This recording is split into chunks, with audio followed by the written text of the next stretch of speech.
Here's Priyanka. Ini adalah Priyanka.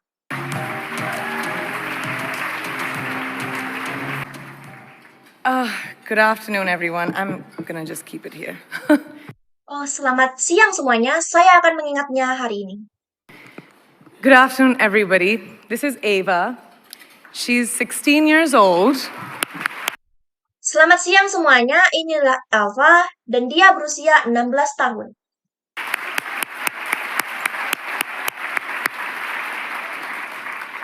An age where girls should be enjoying their innocence and joys of their youth. But she, at such a tender age, understands the importance of being a voice for her peers, an advocate for young girls and women around the world who may not have the opportunities that us sitting over here have. So receiving this honor from a hero like her makes this so much more exceptional. So thank you. Usia yang dimana seharusnya anak perempuan menikmati masa muda mereka, tetapi dia pada usianya yang masih begitu muda, memahami pentingnya menjadi suara bagi teman-temannya dan mengadvokasi gadis-gadis muda dan wanita seluruh dunia yang mungkin tidak memiliki kesempatan bahwa kita yang duduk di sini menerima kehormatan ini dari seorang pahlawan seperti dia, membuat ini menjadi lebih luar biasa. Jadi, terima kasih.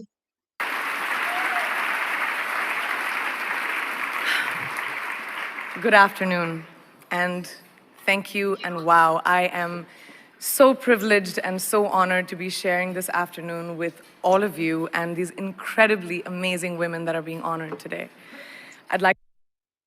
Selamat siang dan terima kasih dan wow, saya sangat merasa istimewa dan terhormat untuk saling berbagi di sore hari ini dengan Anda semua wanita-wanita yang sangat luar biasa dan sangat dihormati. I'd like to extend my congratulations to each one of you, Octavia, Michelle, Kelly, Patty, and all 50 women that have been included in the Impact Report. Your achievements not just inspire me, but also so many others to work harder, to be better, and to make a dent wherever we can. So I'm very, very proud to be standing alongside of you. Saya ingin menyampaikan ucapan selamat kepada Octavia, Michelle, Kelly, Patty, dan 50 wanita yang ada di sini. Prestasi Anda tidak hanya menginspirasi saya, dan juga menginspirasi banyak orang untuk menjadi lebih baik dan membuat perubahan dimanapun kita bisa. Jadi saya sangat bangga berdiri di samping Anda. So in life, there are moments when you stop and ask yourself, how did I get here? Like, why am I standing here? Well, this is definitely one of those moments for me. And I find myself going back to the beginning, back to my roots. I was born to incredible parents, amazing parents who served as doctors in the Indian Army. I was the firstborn, and as far back as I can remember, I made my parents very proud and happy 99% of the time. Jadi dalam hidup Anda tahu, ada saat-saat ketika Anda berhenti dan bertanya pada diri sendiri, bagaimana saya bisa sampai seperti ini? Bagaimana dan mengapa saya berdiri di sini? Ini pasti salah satu momen penting bagi saya. Dan saya menemukan diri saya. Kembali ke awal, saya dilahirkan dari orang tua yang luar biasa, yang bertugas sebagai dokter di Angkatan Darat India. Saya adalah yang pertama lahir, dan sejauh yang saya ingat, saya membuat orang tua saya 99% bangga saat itu. Okay, slight exaggerations of personal achievements are allowed from time to time, don't you think? My brother was born a few years later, and even then, nothing changed for me. Oke, mungkin sedikit berlebihan bahwa prestasi pribadi diperbolehkan dari waktu ke waktu. Saudara laki-laki saya lahir beberapa tahun kemudian dan tidak membawa perubahan lagi bagi saya. We were both given equal opportunities, and I want to emphasize this. I want to really emphasize this for you because I don't think a lot of people might understand that being equal might seem very normal. But where I come from, India, and a lot of developing countries around the world, more often than not, this is an exception. It's actually a privilege.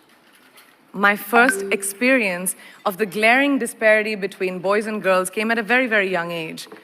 I grew up in a middle-class family with extremely philanthropic parents who constantly reminded me and my brother how lucky we were and how giving back to those who were less fortunate was not a choice, it was a way of life. Simple. Kami berdua diberi kesempatan yang sama, dan saya benar-benar ingin menemukan ini kepada Anda. Karena saya tidak berpikir banyak orang yang mengerti bahwa menjadi setara mungkin terlihat normal. Tetapi saya berasal dari India dan banyak negara berkembang di seluruh dunia. Sebenarnya tidak mendapat pengecualian, tetapi mendapat hak istimewa. Pengalaman saya pertama tentang perbedaan mencolok antara laki-laki dan perempuan datang pada usia yang sangat muda. Saya dibesarkan dari keluarga menengah dengan orang tua yang sangat filantropis, yang terus-menerus mengingatkan kepada saya dan saudara laki-laki saya betapa beruntungnya kami. Dan memberi kepada mereka yang kurang beruntung bukanlah sebuah pilihan, tetapi itu adalah cara hidup yang sederhana. I was 7 or 8 years old when my parents started taking me on these visits in a traveling clinic to developing communities around and villages around the city that we lived in called Bareilly. We were packed into this ambulance and my parents would provide free medical care to people who couldn't afford it. Saya berusia 7 atau 8 tahun ketika orang tua saya berkunjung ke klinik keliling untuk mengembangkan komunitas sekitar. Dan desa-desa di sekitar kota tempat kami tinggal disebut Bareilly. Kami berkemas di dalam ambulan dan orang tua saya akan memberikan perawatan medis gratis kepada orang-orang yang tidak mampu membelinya. My job at the age of 8 was assistant pharmacist. So I would count all the medicines, put them in an envelope, and give it out to patients. And I really took my job very seriously, very seriously. But the more I went on these expeditions, the more I began to notice the simplest things that distinguished a boy from a girl or a man from a woman. Pekerjaan saya pada usia 8 tahun adalah menjadi asisten apoteker. Jadi saya menghitung semua obat yang dimasukkan ke dalam amplop dan memberikannya kepada pasien. Dan saya benar-benar melakukan pekerjaan saya dengan serius. Tetapi semakin saya melakukan ekspedisi ini, saya mulai memperhatikan hal-hal sederhana yang membedakan anak laki-laki dari anak perempuan atau seorang pria dari seorang wanita. For example, girls were pulled out of school when they hit puberty because they were considered ready for marriage and babies. That's 12 and 13, while boys still enjoyed their childhood. Or basic human rights such as healthcare were denied just because they were women. Misalnya, ketika anak perempuan keluar dari sekolah ketika mereka mencapai masa pubertas, karena mereka dianggap siap untuk menikah dan untuk memiliki bayi. Sedangkan anak laki-laki berusia 12 dan 13 tahun masih menikmati masa kecil mereka dan hak mereka. Benarkah? Seperti misalnya perawatan kesehatan ditolak hanya karena mereka adalah wanita. Let's call this whole experience trigger number 1 for me. Fast forward a few years and many, many triggers in between. Like a producer-director, for example, early on in my career, I must have been about 18 or 19, telling me that if I didn't agree to the ridiculous terms or painfully low salary in his movie, that he would just replace me. Dari seluruh pengalaman ini, memicu saya untuk menjadi nomor 1. Melangkah maju dalam beberapa tahun, banyak pemicu di antaranya, seperti produser dan sutradara. Misalnya, dari awal karir saya berusia sekitar 18 atau 19 tahun. Kepada diri saya sendiri bahwa jika saya tidak setuju dengan hal konyol atau gaji yang rendah dengan filmnya, bahwa dia hanya akan menggantikan saya. Because girls are replaceable in the entertainment business. That was a memorable one. Made me decide to make myself irreplaceable. Karena anak perempuan dapat diganti dalam bisnis hiburan yang mengesankan, membuat saya memutuskan untuk menjadikan diri saya tidak tergantikan. But I think what really moved the needle for me and ultimately led me to create the Priyanka Chopra Foundation for Health and Education and around the same time partner with UNICEF was an encounter with my housekeeper's daughter. Tapi saya pikir yang benar-benar menggerakkan saya dan yang akhirnya membuat saya untuk menciptakan Yayasan Priyanka Chopra untuk Kesehatan dan Pendidikan dan dalam waktu yang sama bekerja sama dengan UNICEF adalah pertemuan dengan putri pembantu rumah tangga saya. About 12 years ago, I came home from set early one day and she was sitting in my library reading a book. And she must have been 8 or 9 years old and I knew she loved reading. So I asked her, I was like, it's a weekday, why aren't you in school? And she said, oh, I don't go to school anymore. So I went and asked her mother and I said, why isn't she in school? And her mom said that her family couldn't afford to send her and her brothers to school, so they chose the boys. Sekitar 12 tahun yang lalu ketika saya pulang dari sekolah, lebih awal, suatu hari ia sedang duduk di perpustakaan, saya membaca buku. Dan dia sekitar berusia 8 atau 9 tahun. Dan saya tahu dia suka membaca buku. Jadi saya bertanya kepadanya, bahwa seperti ini, maksud saya adalah hari kerja, mengapa Anda tidak sekolah?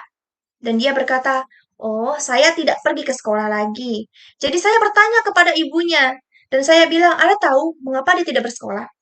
Dan ibunya mengatakan kepadanya bahwa keluarganya tidak mampu menyekolahkan dia dan kakaknya ke sekolah, sehingga mereka memilih anak laki-laki. The reason she would eventually get married and it would be a waste of money.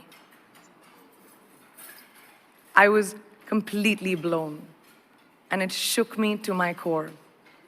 Eventually, I decided to cover the cost of her education so that she could continue to learn because education is a basic human right.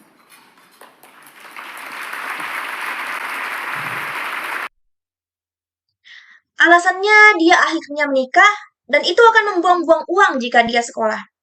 Saya benar-benar terkejut dan itu mengguncang hati saya. Akhirnya, saya memutuskan untuk membiayai pendidikannya sehingga ia bisa terus belajar karena pendidikan adalah hak dasar manusia.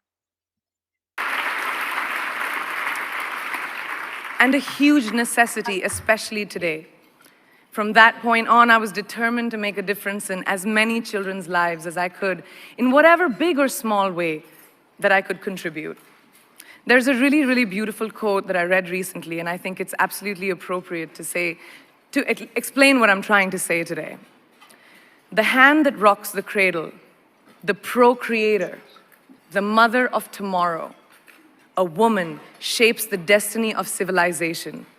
Such is the tragic irony of fate that a beautiful creation such as a girl child is today one of the gravest concerns facing humanity. Dan kebutuhan terbesar sekarang ini, sejak saat itu saya bertekad untuk membuat perbedaan dalam kehidupan anak-anak. Sebanyak yang saya bisa, cara besar ataupun kecil. Atau apapun yang dapat saya sumbangkan. Ada kutipan yang sangat indah yang saya baca baru-baru ini dan saya pikir itu benar-benar tepat untuk menjelaskan apa yang saya coba katakan hari ini. Tangan yang mengguncang, buatan kreator ibu masa depan, seorang wanita membentuk takdir peradaban seperti ironi takdir yang tragis. Bahwa ciptaan yang indah seperti anak-anak perempuan saat ini adalah salah satu kekhawatiran yang paling serius yang dihadapi umat manusia. Girls have the power to change the world. It is a fact, and yet today, girls are more likely than boys never to set foot in a classroom, despite of all the efforts and progress made over the last 2 decades. I'm just going to give you a stat, more than 15 million girls of primary school age will never learn how to read or write compared to 10 million boys. Primary school, it's the beginning of our future. Anak perempuan memiliki kekuatan untuk mengubah dunia, itu adalah fakta. Namun hari ini anak perempuan lebih mungkin tidak pernah menginjakkan kaki di kelas daripada anak laki-laki. Meskipun dari semua upaya dan kemajuan yang dibuat selama lebih dari 2 dekade terakhir, Saya akan memberi Anda lebih dari 15 juta anak perempuan usia sekolah dasar yang tidak akan pernah belajar cara membaca atau menulis, dibandingkan dengan 10 juta anak laki-laki sekolah dasar. Itu awal dari masa depan kita. Over the last 11 years, I have witnessed firsthand the incredible work that UNICEF does for children around the world, especially victims and survivors of child marriage, displacement, war, sexual violence. But there is still so much work to do. And for me, that is the fuel to my fire. The reason I'm so committed to this cause, and that is where my passion stems from, because I know that a girl's education not just empowers families, but communities and economies. A result of her education, we all do better. It's just as simple as that. As entertainers and influencers, Selama 11 tahun terakhir saya telah menyaksikan secara langsung pekerjaan luar biasa yang dilakukan UNICEF untuk anak-anak di seluruh dunia, terutama korban pernikahan usia muda dan penyintas kekerasan seksual. Tetapi masih ada begitu banyak pekerjaan yang harus dilakukan, dan bagi saya itu adalah penyemangat saya. Alasan saya dan disitulah gairah saya berasal. Karena saya tahu bahwa pendidikan anak perempuan tidak hanya mensejahterakan keluarga, tetapi juga komunitas dan ekonomi. Sebagai hasil dari pendidikannya, sederhananya, kita semua melakukan yang terbaik. influencers sitting in this room, I feel that it's our social responsibility to be a voice for the voiceless, which is why I applaud each and every woman in this room for being such a badass. Sebagai penghibur dan influencer yang duduk di ruangan ini, saya merasa itu adalah tanggung jawab sosial kita untuk menjadi suara bagi yang tidak bersuara. Itulah sebabnya saya memuji setiap wanita di ruangan ini karena menjadi seorang yang sangat luar biasa.